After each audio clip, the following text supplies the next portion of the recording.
And someone has left. There we go.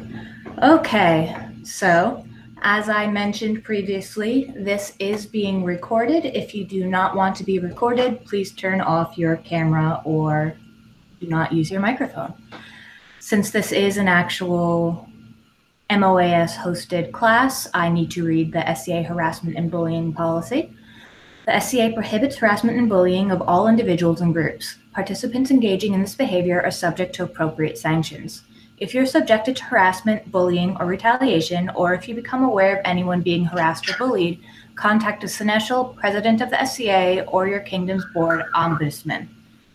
And with that, I am going to stop presenting and just want to say thank you to Katya for offering to teach this class. It is much appreciated, and I look forward to hearing what you have to say. Wonderful. Thank you so much. Okay, I'm going to do the present now. Let's see if I remember how to do this. Okay. Yes, do that. Share. Okay. Scheme. Get it going. Okay. All right. Can everyone see an Excel screen currently? Yes. Okay. Yes. So we're just going to look at that for a little bit while we talk. So my name is Katrina Gordon. Most people know me as Katya. I've been cooking in the SCA for a little over 22 years. I've been the head cook for 15 feasts, ranging from a site that didn't have a kitchen up to kingdom level royal vets. I like kitchens. That not kitchen thing, not my favorite, but I'll make it work. I have a little experience. I have a lot of opinions. This is what works for me. It doesn't necessarily work for everyone else. Everybody's got their own way. I'm teaching the class mostly because I am a firm believer in organization. And this is the way my brain works for organization, and it might serve you as well. The spreadsheet that I use, I have a blank of. I made a menu, and I'm using that as our example as we go through.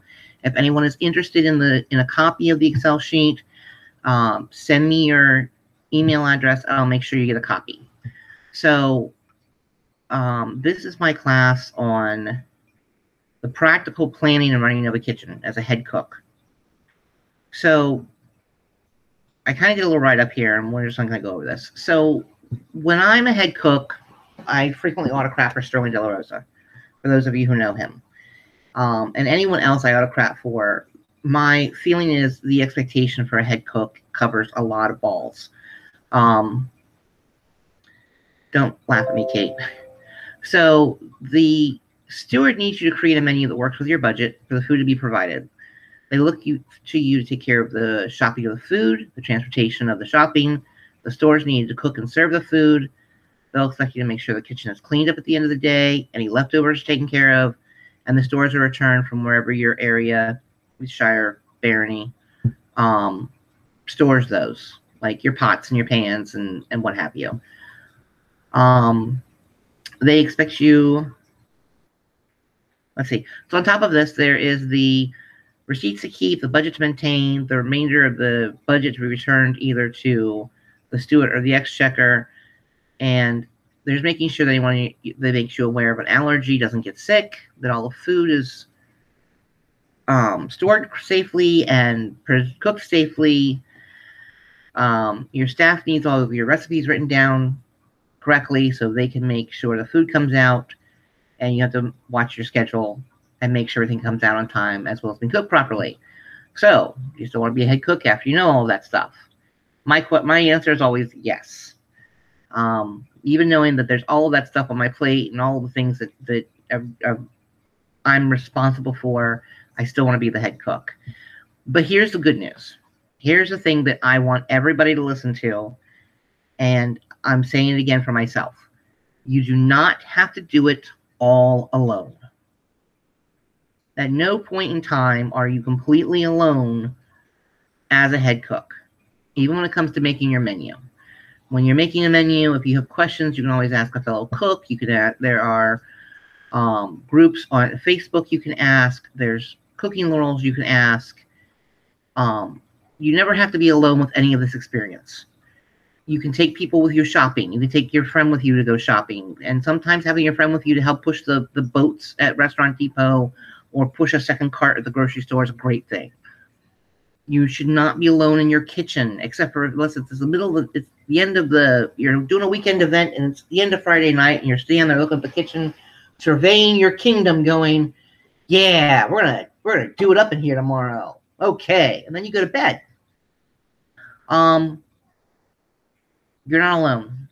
Don't try to do it all by yourself. Don't make yourself crazy, because that's exactly what will happen. So what I use is a spreadsheet. I build everything out of Excel. And then everything that goes in the kitchen comes through these Excel sheets. So I did a class 2 weeks ago about menu creation.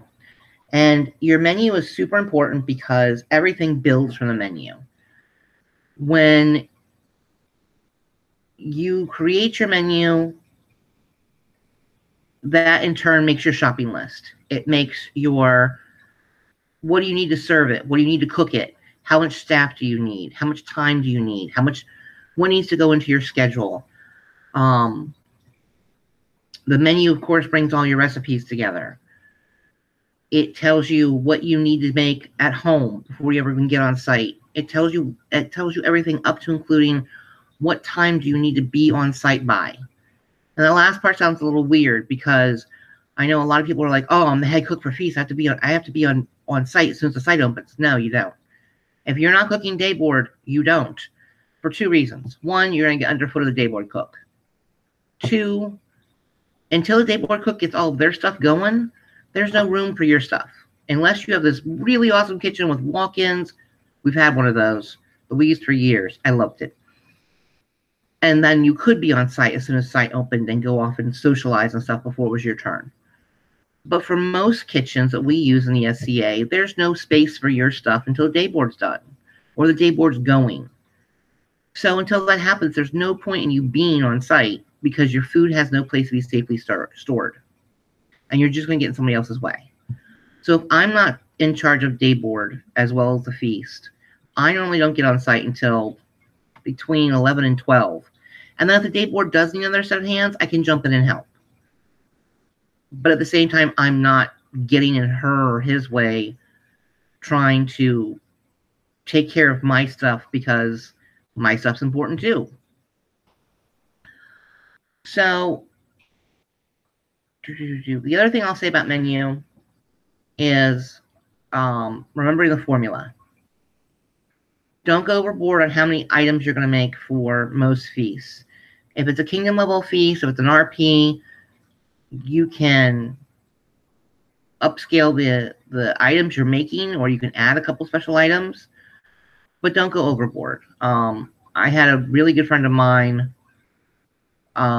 do up a day board menu. She was going to do her first day board, and she came to me with the menu. She was super proud. She had 30 items on the menu, and I went, "Ooh, honey, no, you gotta scale that back." I don't know what she would have done for a feast, but for a day board, it was way too much.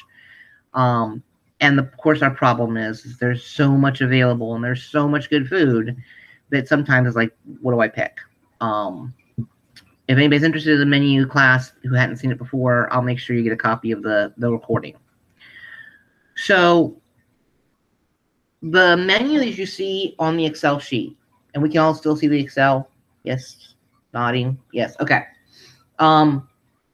This is actually the menu that was for River War for this year. I decided to go to Spain because I hadn't been to Spain yet. So, hey, let's go to Spain and make some Spanish food. The budget was $10 a head per person, giving me a high end of a budget of $800. As I said in my menu class, I don't tend to use the entire budget. I tend to plan my shopping out at between $650 and $700. So if I need a cushion, I've got one for whatever reason. Right now, beef prices are up, so I would want to have that cushion for beef prices if I were going to do this menu anytime soon. Okay, so I can close this now. So let's talk. So, excuse me one second. So this menu is pretty laid back and simple. We're gonna have salad. We're gonna have these really spiffy lentils that actually get served on toasted bread, which I didn't put on here. Shame on me. Toasted bread. Toasted bread. Sorry, I knew I forgot something. We're gonna have this pork loin. We're gonna have bread and butter with a cheese sauce. It seems, and I want to do a research project of this one eventually. It seems that almost every culture has a cheese sauce, like the cheesy goo that we make in Ironbog, which is the savory toasted cheese from Sir Digby. Yeah. But it seems like the Germans have a cheese sauce, and the French have a cheese sauce, and now Spain and Italy has one too. Okay, so the second course is these chicken turnovers, which we as a modern cooks think of turnovers as being something either in a double crust or something that's folded over in a crust. These are actually only a single crust, which is interesting. We have asparagus, rice, and sauteed mushrooms with green sauce. And then for the sweet remove, we have cheese fritters, which are amazing. And I'm using Mistress Allison's recipe, and they're just phenomenal. And we're going to serve water and lemonade. Easy. Very, very small feast, very easy. So the great thing about the way I do this is when I make up the menu, I go through the recipes and I write down the ingredients list. So we've got our ingredient list. So when I post this, or when I go to print this, I can print this up and put this up in multiple places in the hall. I can move it over into a post onto Facebook or an email, and I can send it out so people with allergies will know what's going to be served. And if they need to let me know they're allergic to something, I can make arrangements for them ahead of time. It tells people, hey, there might be this funky name over here that you don't know how to pronounce, because I don't. I'm terrible with pronunciation. But here's what it actually is, and here's what's in it. I include all of that extra because it informs people. I think people need to be informed as to what they're paying for and what they're getting. So this is easy. We've made our menu and we've made our ingredients list already. So from there, the next tab is recipes. And I literally take whatever the dish is and I write up what the recipe is. I have not done any of my own redactions yet on these recipes because of COVID. So I don't know what I might have changed on the recipe. This is literally right out of the book. Unless I made some slight changes that just made sense.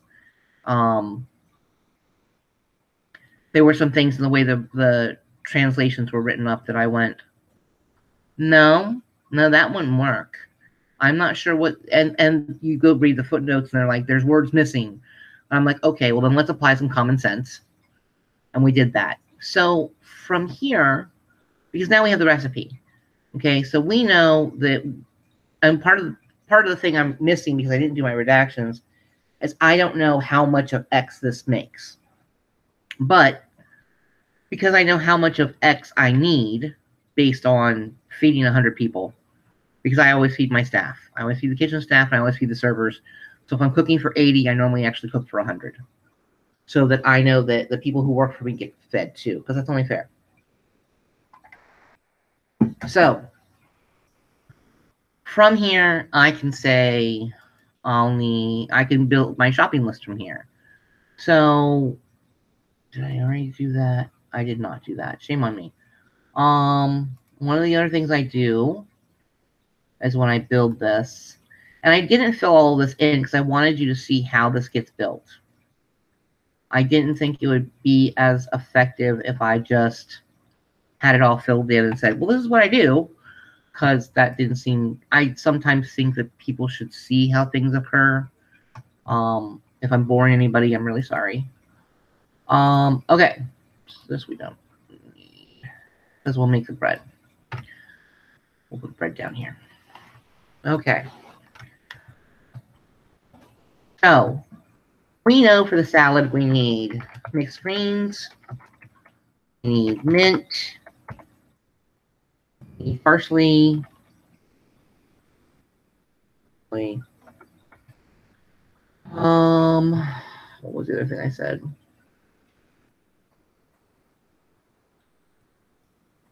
Oops, wrong thing. And we need lemon. Lentils, we need lentils. Lentils. We need onion. We need pork roast. Maybe you can spell. We need butter. We need the cheese sauce.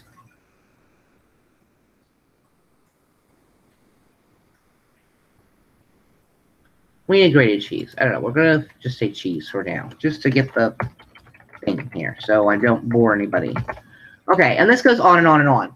So one of the things that happens here is when you're cooking from the same manuscript or the same cookbook, you'll find that a lot of the same flavors are used over and over and over again. So I know that at least, I think of the turnovers, and I think in the green sauce, mint, parsley, and yeah, mint and parsley get used a lot. Cinnamon, nutmeg, and cloves get used a lot. So an onion gets used quite a bit. So I know that I need enough of these three items. We'll go with this. Of these three items, I need a bunch of, because I need it for 3 different recipes. So what will end up happening as I build this, all the ingredients will come over, and then I'll sort them. And I'll figure out how much I need. Okay, so for mixed greens, I need 2 big boxes from Restaurant Depot. For mint and parsley, because I need it for multiple dishes, I'll need 4 bundles. And it'll go on that way. So for every ingredient I have, I'll figure out what I can combine. Now, one of the things I don't spend money on, and it helps me save money on my budget, I don't buy clove, nutmeg, or cinnamon. Those are things I have in my cupboard.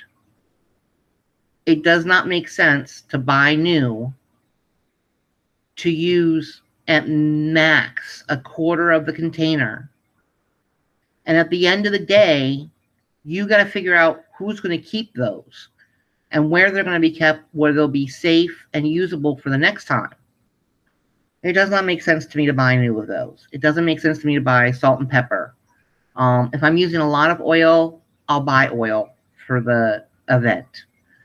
But for the most part, if I don't need a whole lot of oil, like if I'm just making salad dressing, I take the oil out of my cupboard. I take the spices out of my cupboard. And I bring that up because one of my other tabs here is a packing list.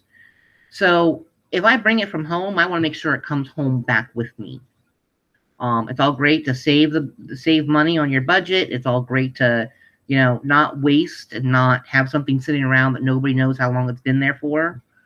But you want to make sure that what you orders comes home.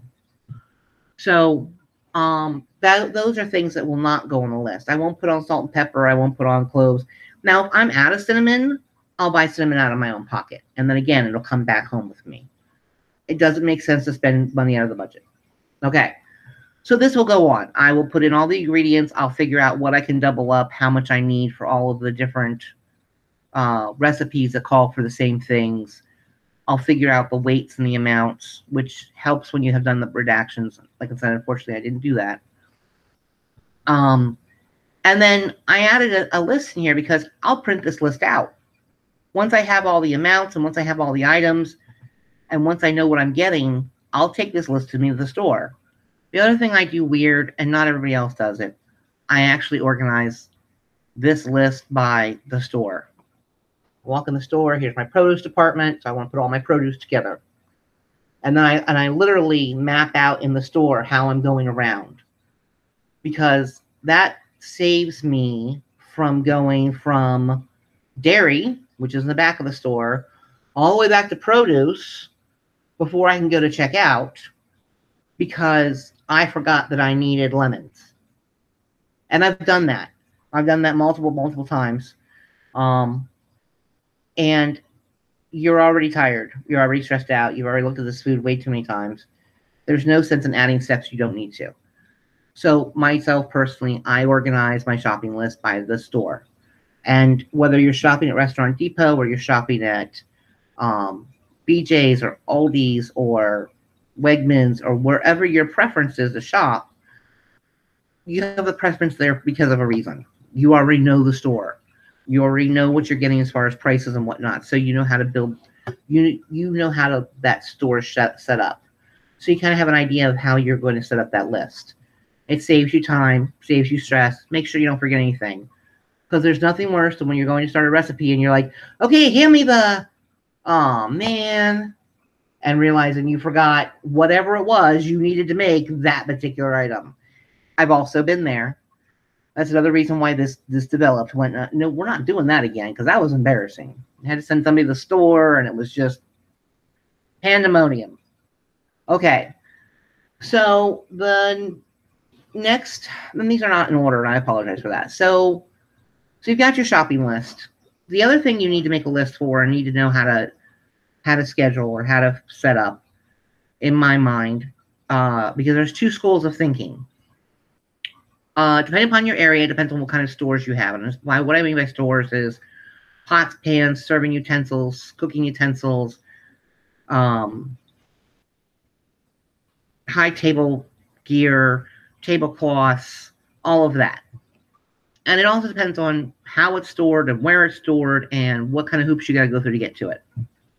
So the two school of thoughts we have in our barony is bring it all. Oh, God. Or, hey, bring what you need. And that bring it all is bad because we have a lot. The barony of Ironbuck has somehow managed to collect a lot of things.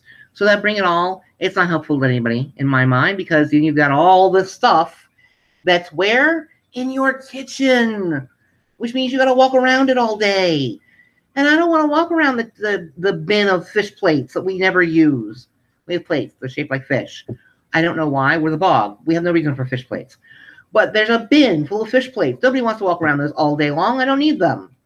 So I developed this way to only take what I need. So again, we've got our menu, because everything comes from the menu. And okay, well, what do I need to cook it in? Lentils. I need a pot. And it's a first remove, and they're lentils, and people aren't really sure about lentils. I'm not really sure about lentils. I've had them and I really like them, and I've had them and I'm like, ooh, what do you do to those? So we're going to say we need a medium pot. Not a whole lot of those going around. But we'll only need one of those. And we're going to need one spoon to stir. And at 80 people, 12 people at the head table, that's one. And there's normally picnic tables, so I do by 6. So that's 12. So we need 10 serving utensils. Okay, and they're going to go on toasted bread, so we're going to do those on platters. And for platters, we need 10. Salad is going to go right into bowls. We need one big bowl to mix it. Big bowl. One of those, and then we need 10 medium bowls, because we don't need great big huge bags bowls of salad. And we need some tongs. Oh, I did this wrong. This should not be a 10 there. This should be a 10. Oh, that's a 1. Nope, I did that right. Okay, never mind. Ignore me. This is a 10. Why is that not a 10? Okay. Sorry, my brain stopped working properly. There's no utensils. There's a platter. Okay, so we have tongs for salad. Okay, for the pork roast, we're going to use aluminum pans. So we want full pans, and I'm going to say 2 to be safe. And then that'll go out on plates because it's just slices. We'll need 10 plates, and we'll need forks. We'll need 10 of those. And on and on. So this way, when we go to the storage unit, or we go to where our stores are kept, we go to the bin that says plates, we take out 10 plates, and we take out 10 platters, and we take out 10 forks, and we take out 10 tongs. And the other thing this does is, do I have enough in stores that I don't have to wash in between removes? Yes or no? Yes. Fantastic. Okay, I'm taking 20 forks, and I'm taking 20 spoons, and I'm taking the extra so I don't have to wash between removes. Horses. If I don't, then I know that, and I can prepare for that, and that's part of the schedule. Okay, as soon as things come back in the kitchen, they gotta get washed. Hurry, chop, chop, chop. We have to have a person for that. But I know that now because I know exactly what I have in the kitchen. I know how to plan for that. It's not a, hey, we've plated the second course. Where are the serving utensils? Oh, crap, they're in the kitchen, or they're in the sink, or they're still out on tables because we didn't bring the dirty plates back yet.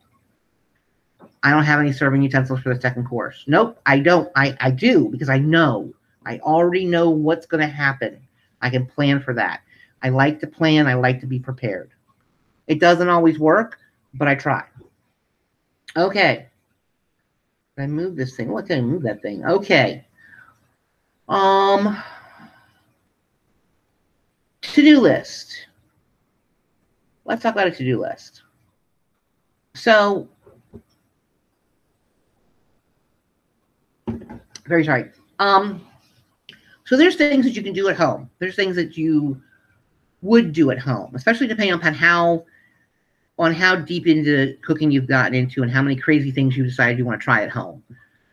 For example, we've in Iron Bog, we have made 360 large raviolis. It might have been more than that. It might have been more like 600. I make bread for every event I do. I had a fight with a bakery the first event that I did, and I never went back. Not even for personal bread. I don't like them. They're mean. I made sausage one year. These are things you can't do on site. Okay, you might be able to do on site, but if you do, more power to you. I will bow to your incredibleness because I'm not doing it.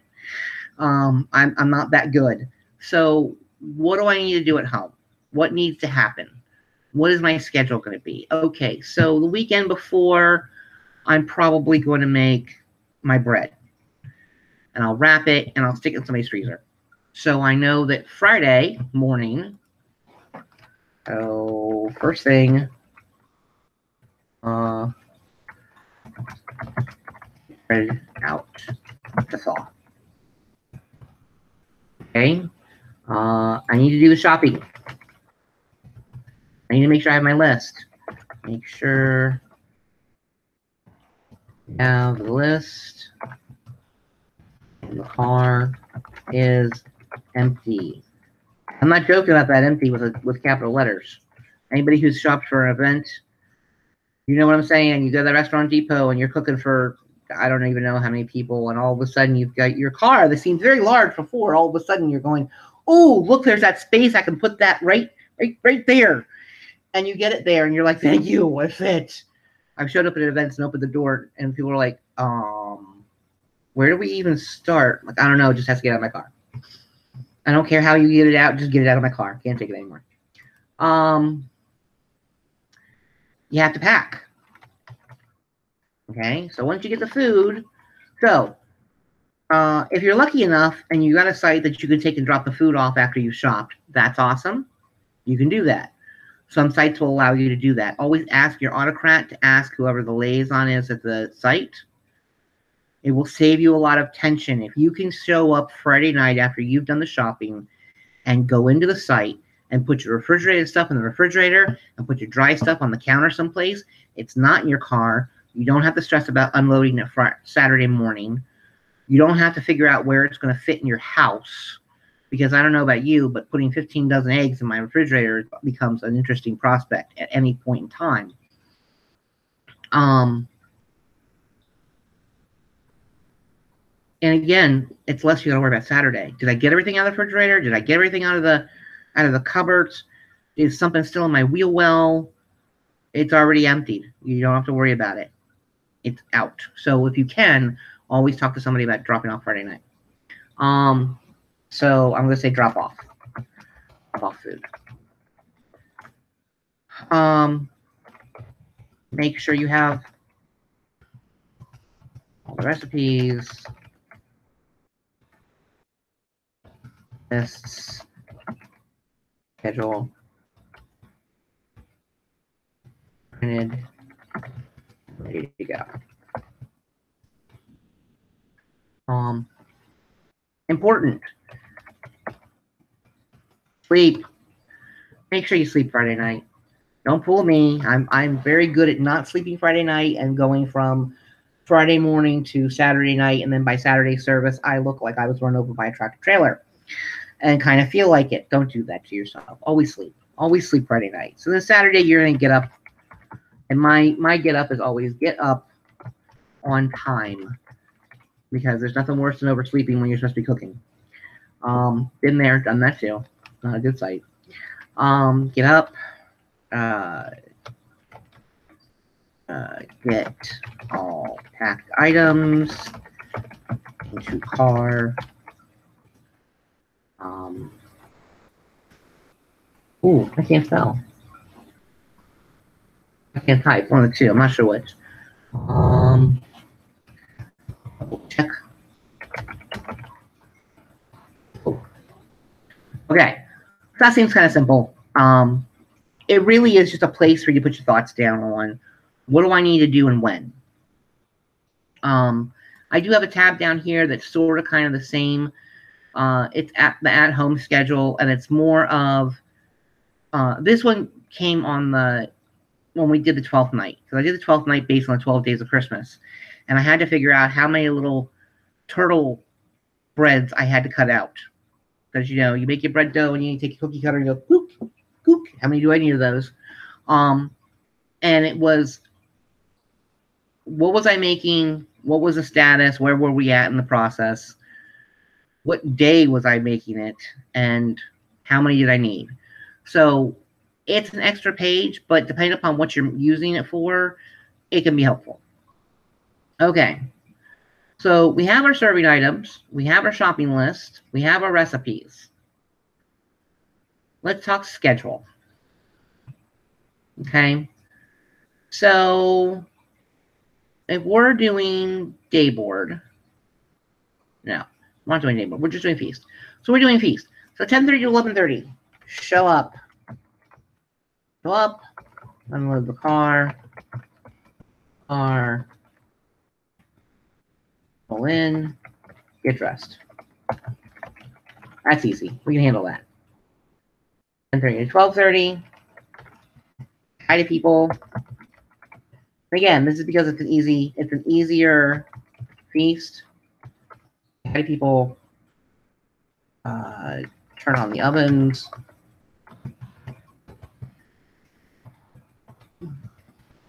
If we're not already, see if Dayboard needs help.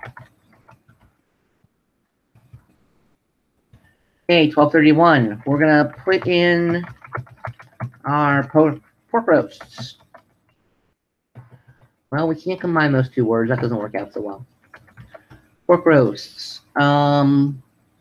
We're going to have somebody make the salad because it's quick and easy. You can put it back in the refrigerator and look at it again. So we're going to do the salad.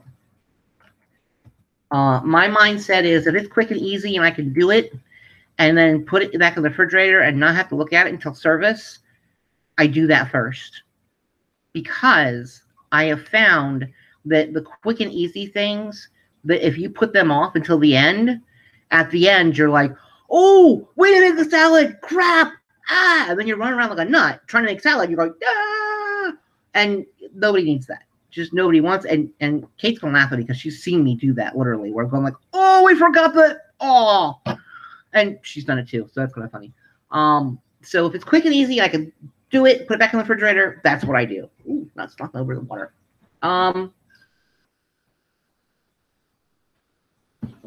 What else do we have? What else was on our list here? Anything else easy? Okay, we're going to.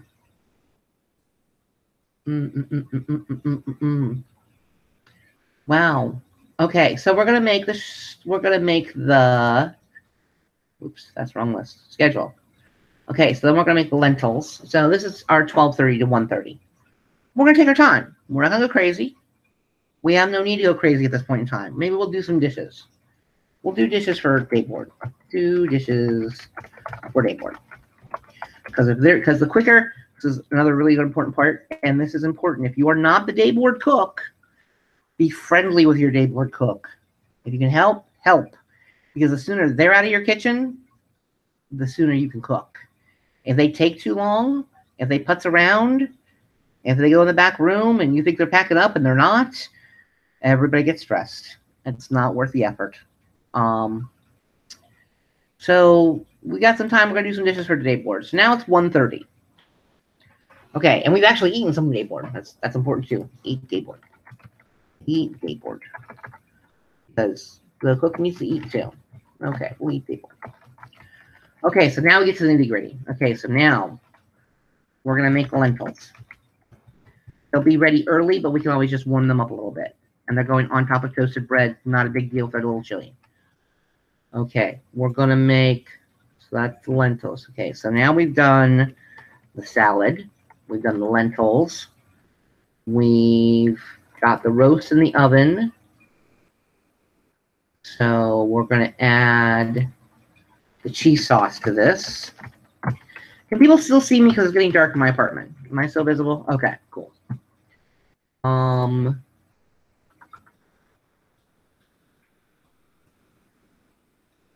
So the labor-intensive item on this menu is the turnovers. So we're going to say services at 5. Oh, this was a late feast. Let's get rid of that. That's insane. That's insane. We're going to say services at 5. This is not an RP. We're going to say it's not an RP. People are just going to sit down and eat at 5 o'clock. So this is service.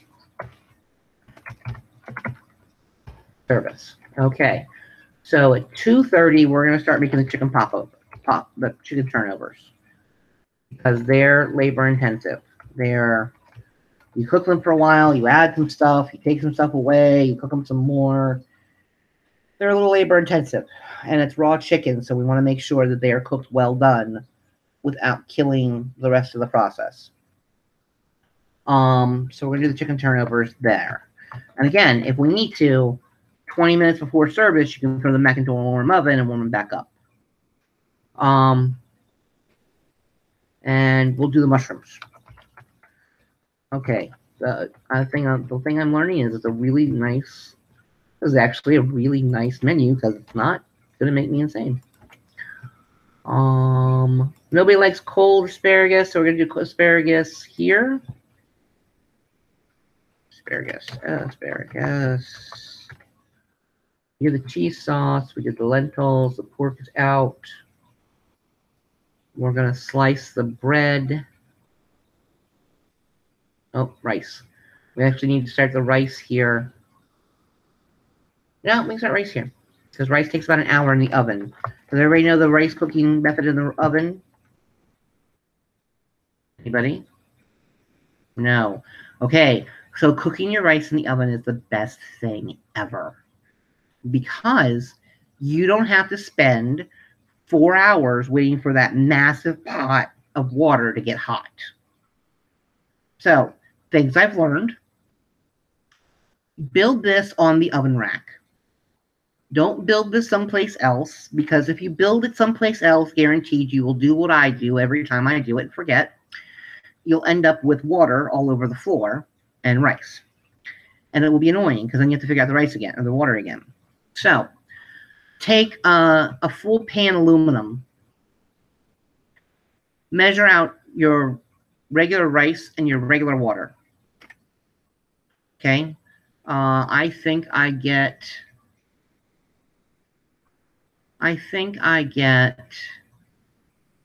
8 cups of rice into a full pan of aluminum. I do it now. I've done it so many times, I don't know the exact. So I do, 8 cups of rice is like 16 cups of water, maybe.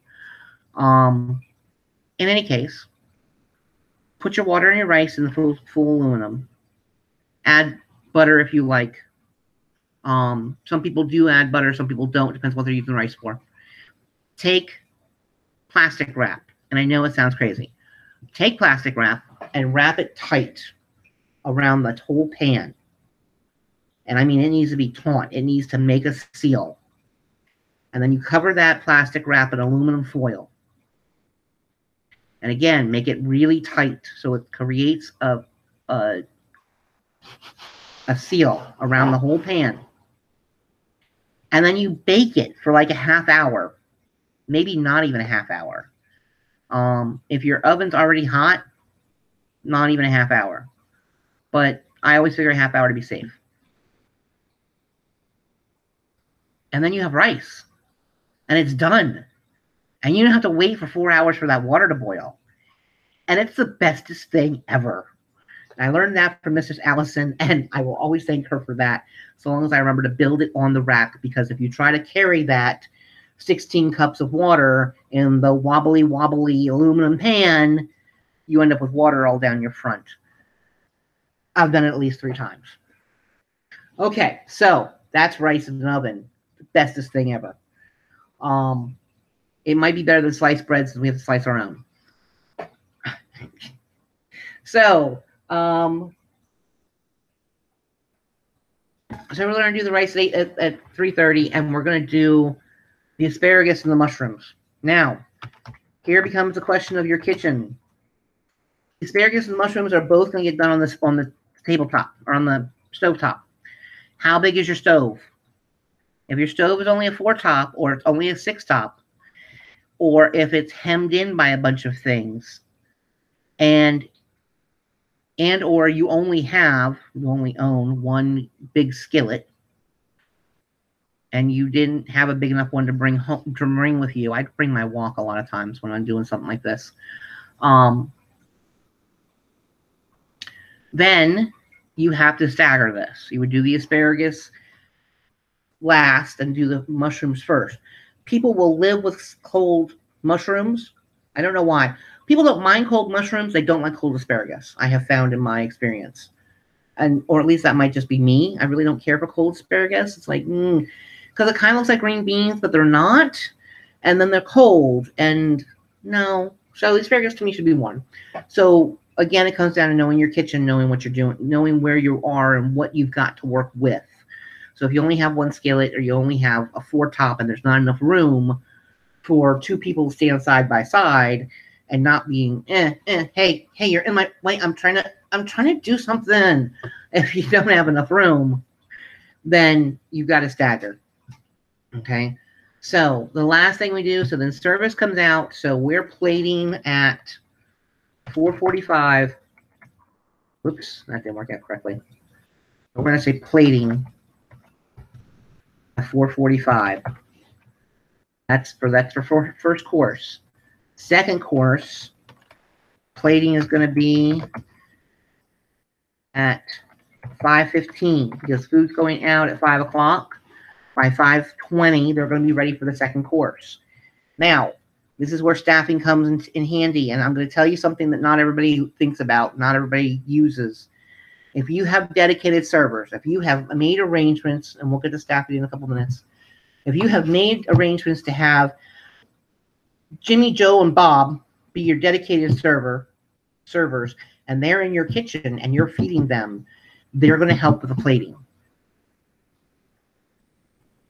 because the quicker they plate, the quicker they can come back to the kitchen and eat. And it's really important for Jim, Bob, and Billy to eat because they're big strapping squires and they're hungry. And we don't want cranky squires. That's never good for anybody either. So while they're helping plate, you got to do the sweet course. So sometime between 4:45 and 5:30, the sweet course has to be made. And of course, because I'm not always the smartest buddy in the room, I made a labor-intensive sweet course. So one of the things that's going to get added in here, I think during this hour, because it's sort of, we can put somebody on this, is build cheese fritters. The nice thing about this dish, and it's one of my favorites, if you haven't had it, get the stuff, make it, you'll love it. You'll be mad at me because you'll just keep eating them. I'm sorry. It's puff pastry that you wrap around queso blanco cheese, and you pinch it all shut, and you throw it in hot oil. And then it floats. And you take it out, and you throw it in sugar, and you go, and then you go, and then you're happy. But it's labor intensive because you have to take all those little pieces of cheese and wrap it in puff pastry. So you have somebody build those ahead of time, but you still have to cook them. So the other thing we're going to do is while plating's happening, we're going to give you the cursor. Okay, we're going to get oil hot. Because we also know that the oil's got to be hot because as soon as the first set of plates goes out, we've got to start making the cheese fritters. So all the cheese fritters will be done by the time sweet course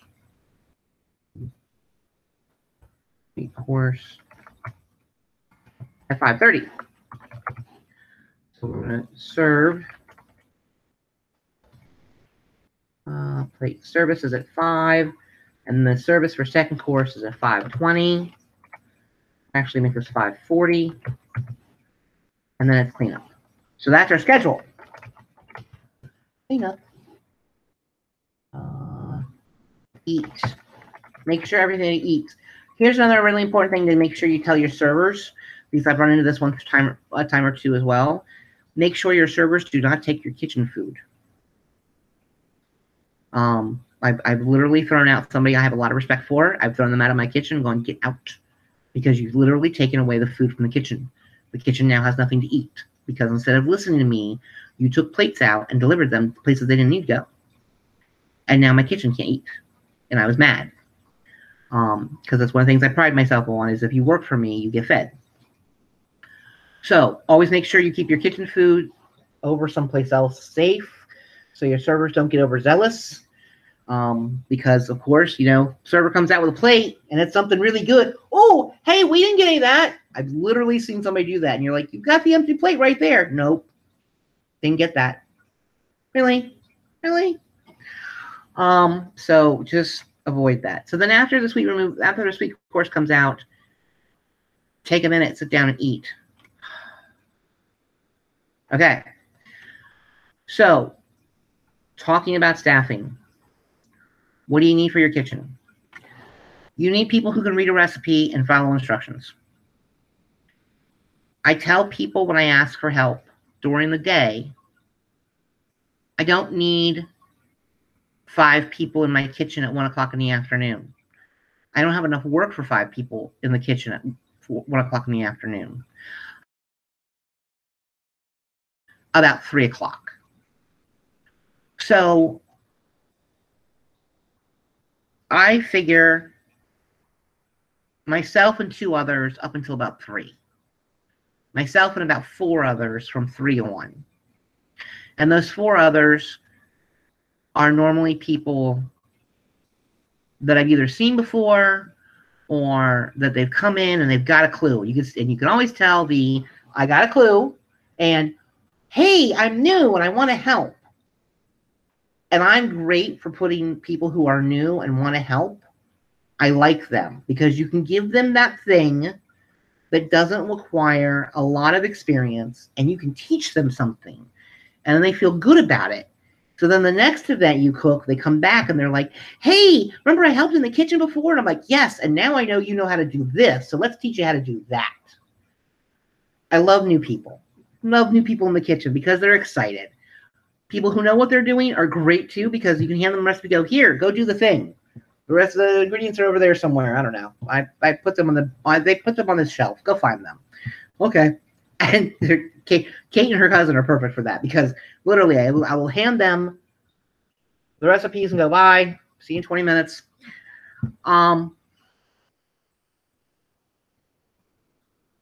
Unless it's a huge menu, I really don't like to have more than 5 people in the kitchen at a time. Especially depending upon the kitchen, you end up tripping on each other. I do, however, like to have a body who wants to wash dishes. And there are some of them out there. I do like to have big, strong, manly man to unload the car when I get there. There's some of them out there. I like to use them too. I like dedicated servers. I have issues. We all do.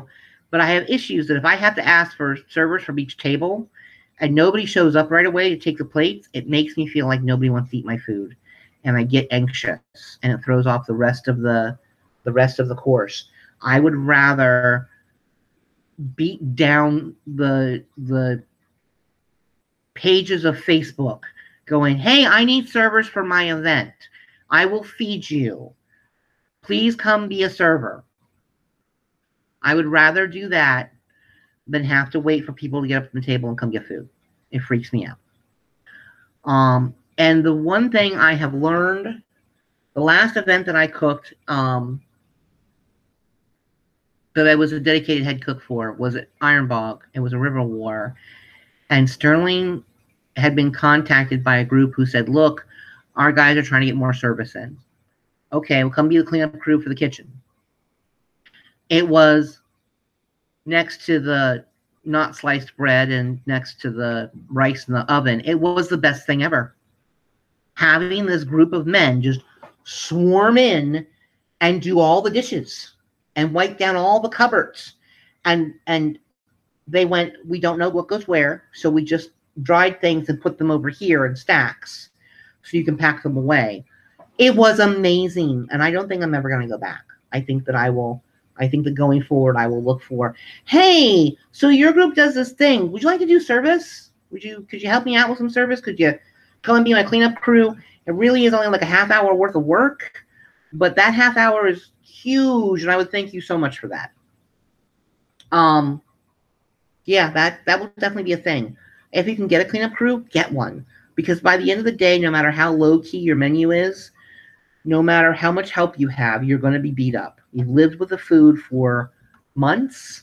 You're sick of looking at the food. You probably didn't really eat any of the food because you're tired of this particular group of food. So you didn't eat. You know you're going to stop at Wawa and get a sandwich on the way home. Let's just be honest. And it's not because your food wasn't good. It was because you're sick of it. I've thought about these stupid lentils for 9 months. I don't care about these lentils. Yeah, you're going to go to Wawa and get a sandwich. Let's just be honest. So get a cleanup crew. Nobody wants to be in the kitchen until 10 o'clock at night doing the floors after they cooked all day. They just don't want to. Okay, so now we've got the menu, we've got the recipe, we've got our schedule, we've got our shopping list, we have our serving items, we've got our to-do list, we've got our staffing, which I didn't write down. I'm sorry. So let's do this. Prep, we'll say 3 people. Main cooking, 5 people. Oh, wait, we don't count me. So 2, 4. Serving.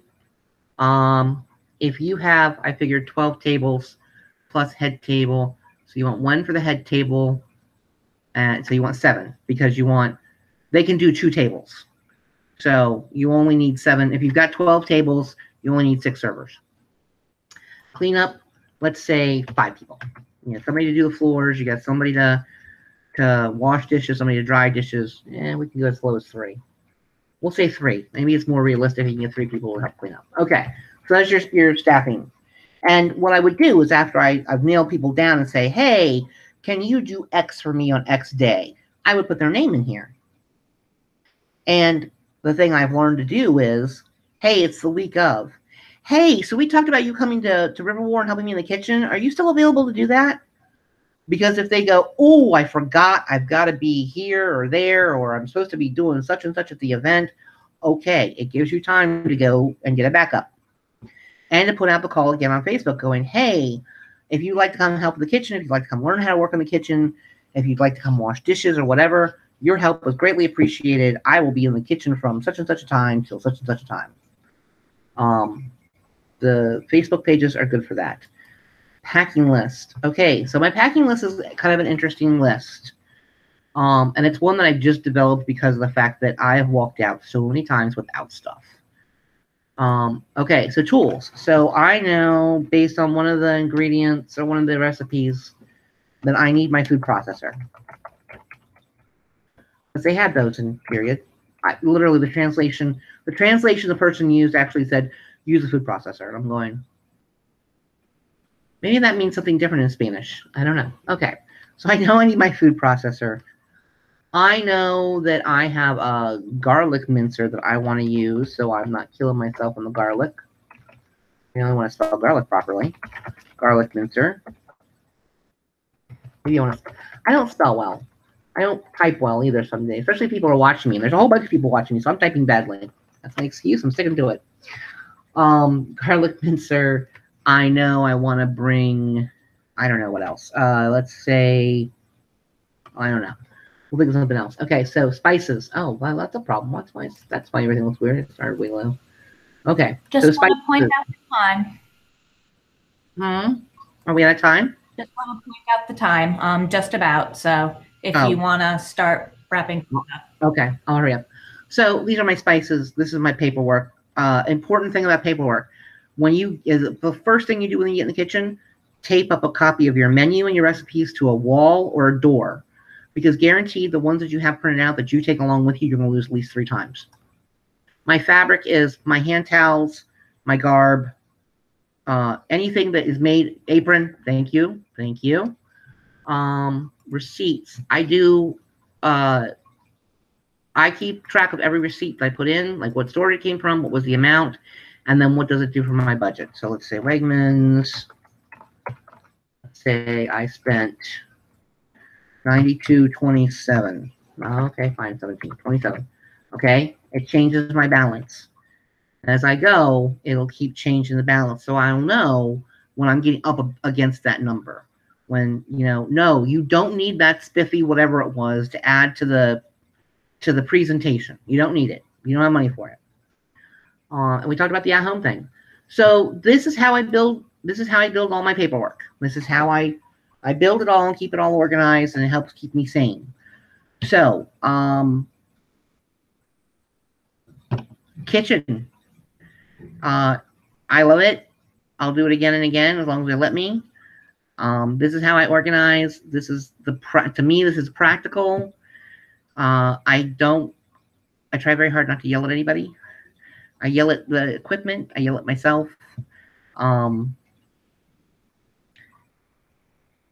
Yeah. Anybody have any questions? I forgot to ask about questions. No questions. Okay. Oh, yes. Just as a comment, because of one that I've done, because I love spreadsheets too.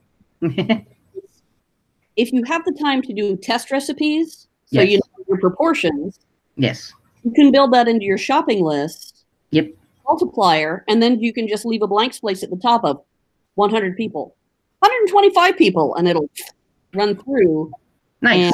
And update your shopping list based on the final count. Okay. I tend to do that on the calculator because it's going by poundage, by how many pounds I need, and I have to do, and it's different to me. It's different math than what I never play with the calculator processes. Okay, well, going by ounces or whatever. But that is a good point, and it's something I will probably add into my sheet. But yeah, that's always a good tool. I like that.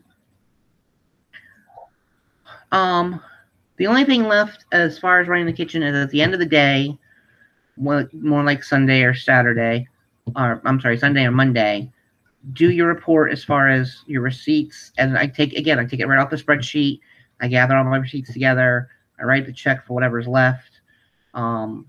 If I can do it before I get on site, I'll hand it to the exchequer that day. And then I'm done.